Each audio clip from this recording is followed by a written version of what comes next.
Alright, you guys, today we're going to be doing an oil change on a 2008 6.7 Cummins. Just a standard 12 quarts of oil. We're going to be using a 5W30. This is just a difference in really fuel economy is what we're going to be testing with this oil from AMSOIL. They advertise it as their premium fuel efficient formula. So is this likely to burn more oil running a 5W30? Probably, but I'm really interested in seeing the fuel economy differences between this and say a 540 or a 15W40. So I got my oil filter here from AMSOIL. This is just a standard 25,000 mile rated oil filter. So it's 20 microns at 99% filtration efficiency. And then dropping the oil, I've got this hose here because I've got a Fumoto drain valve on the truck. So we're going to see how clean this can be, removing the oil filter and removing the oil. Let's get started. Alright, from this quick little setup, you can see I got the Fumoto drain valve hooked up with the hose to my oil catch can. And this is just a simple valve on these Fumoto units. Now, there's multiple types of drain valves that you can get, some with or without nipples. This one I did order with a nipple so I could attach a hose fitting. Otherwise, the drain is just going to be flush with the kind of the valve, so you really can't attach a hose. So then you're catching it with a funnel of sorts. So it really just depends on your preference and your clearance, depending on where you're connecting this. And I believe they do make these on a elbow, so depending on how you're going to drain it. So it's just a quick little clip, and it should pop out.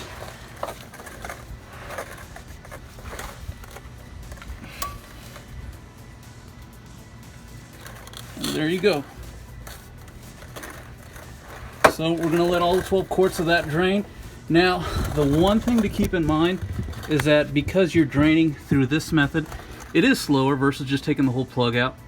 But look how simple that is. Real clean. Obviously, the first time you do this, you're taking out the OEM drain plug. But this makes it real simple, real easy to catch the oil and not make a mess in your driveway. It's one of the issues I've been trying to mitigate when it comes to doing your maintenance in your own house. I got a POA, property owner association, similar to an HOA, so I definitely don't want to throw up any red flags when it comes to doing my own maintenance. So I did make a video on the Nissan Murano, did drop a little oil in my garage, but when it comes to the driveway, it's a lot cleaner setup.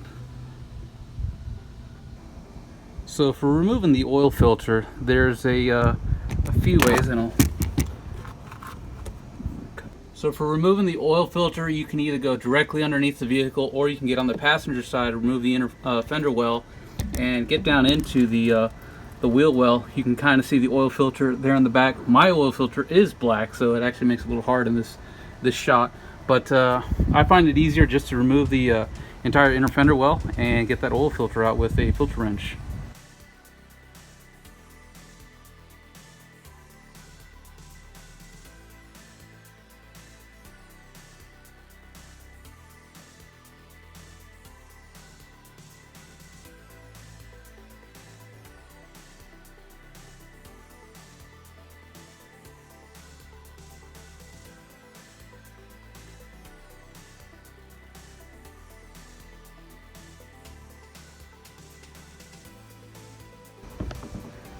Alright, with the inner fender removed on the passenger side, it may be a little hard to tell from the video, but the oil filter is right in the back right there.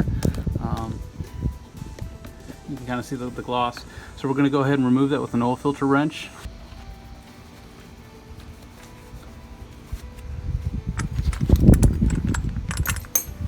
Alright, so now I'm going to hook up to the oil filter.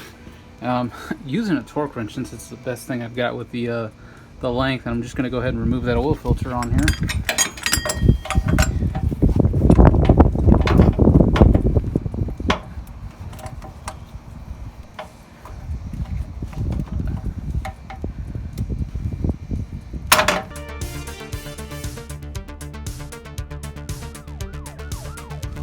Alright, using a pair of pliers, I'm going to try and remove this guy.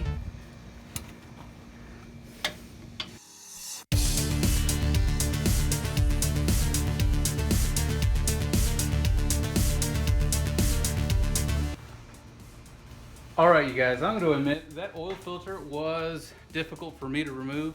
I actually had to move my truck for my wife to get out of the garage. So I topped off the oil, really a -1 quart, back the truck up so she could move. And now I'm going to remove that oil filter. So I put the oil filter on last time. I don't think I put it on like Hercules, but it felt like I needed Hercules to get it off. Different tools depending on the different levels of severity. So this is something I picked up at a local auto parts store. If you're doing oil changes yourself, you know, this is one of the few tools that I have. So it's just over time I've learned that you got to have different tools just depending on what you encounter. So like I say, or like I don't say, but now I'm going to say, have multiple tools and know how to use them, know when to implement them. So now I've got the oil filter loose. So I'll flip it around here. So just in there, I tried with a pair of pliers to get that guy loose and had a lot of difficulty. Now it should be at least hand tight or hand loose, and it is. So I'm going to go ahead and slide this guy right off. And you can see it spinning off there. Yeah, wasn't expecting to have this much of a headache, and you know what? I know as soon as I drop it, I'm gonna make a mess, so I'm gonna go get my oil pan right underneath. All right, so trying to catch a spill before it gets bad.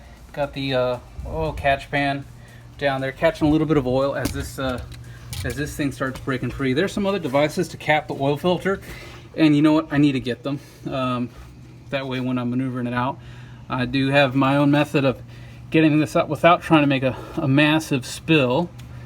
And here we are. Oh, my wife is pulling in the driveway right now. But yeah, if I had to do this, man, you know what? I might relocate this oil filter to the somewhere in the undercarriage towards the rear of the truck, just so I don't have to get in towards the engine compartment. That way I can have a little bit more leverage with some of the other tools that I might use.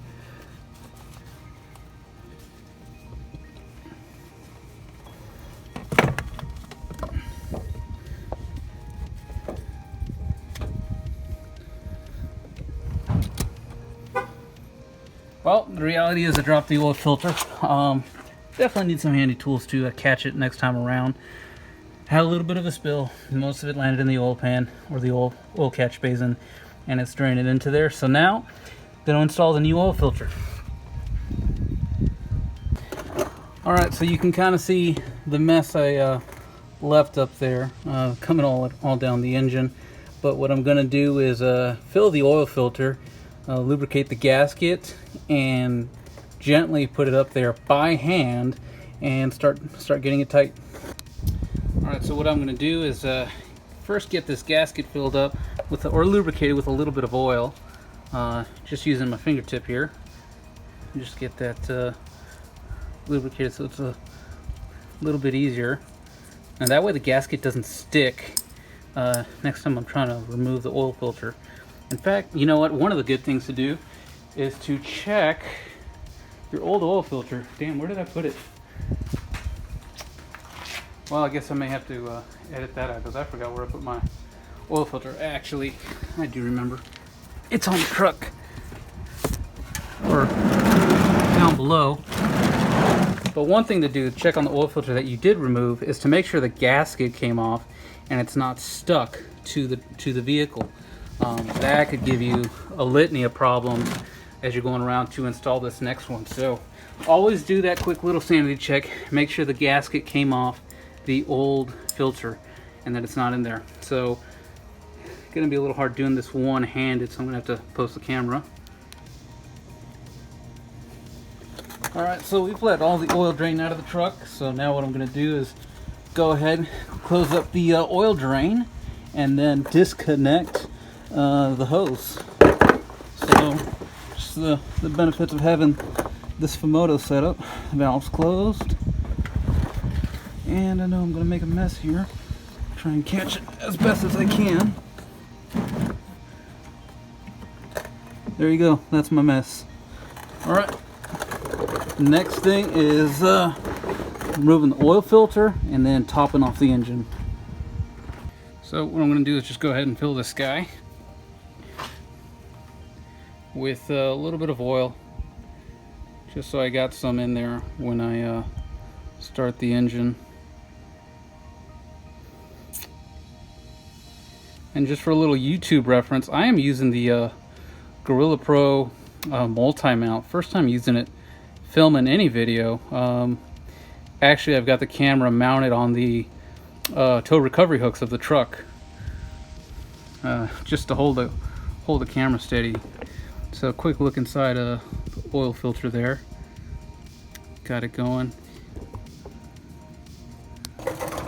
Alright, so as I'm filming this, I'm actually underneath the truck, and I'm going to be sliding the oil filter up from the bottom to the top of the truck. You'll see it come through real gradually, and I'm just going to get it hand tight at first.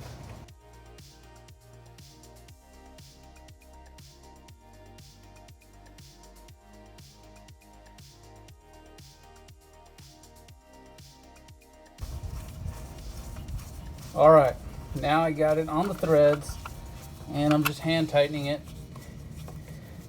Now on the label it does call for a 3/4 turn after you get it hand tight, so I'm going to use a come in from the bottom, get it tight. I know this video doesn't look very good, but I don't have a way of getting this shot from down below.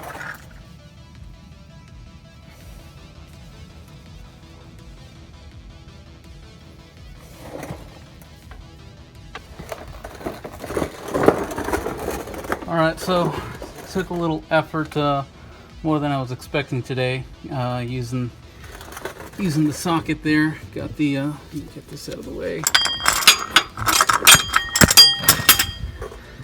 Got the oil filter on there. Now, did it go as clean as I thought it would? No, still made a mess, dropping that oil filter.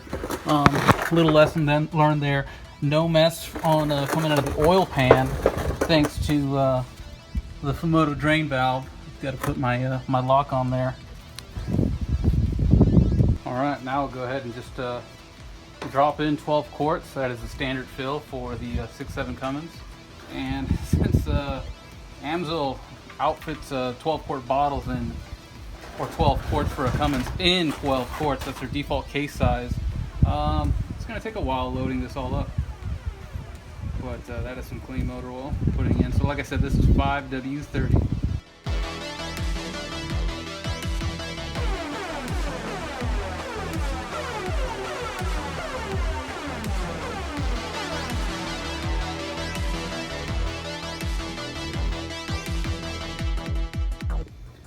Alright, so I got the last quart, really just my quart to make sure I've got this properly topped off.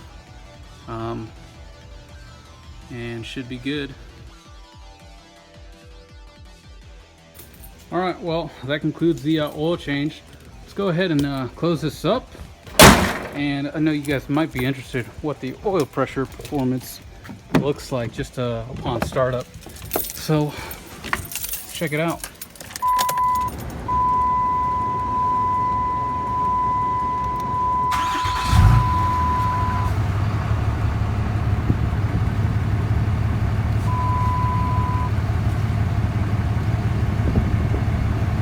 Not too shabby.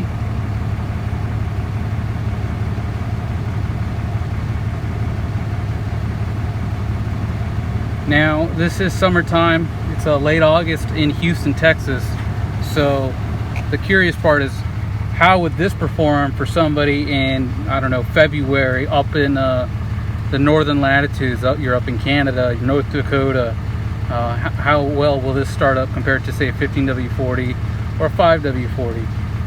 Don't have that data, but one thing's for sure, a 5 weight or a 5 winter weight oil will start up a whole lot easier than a 15W or a multi-grade.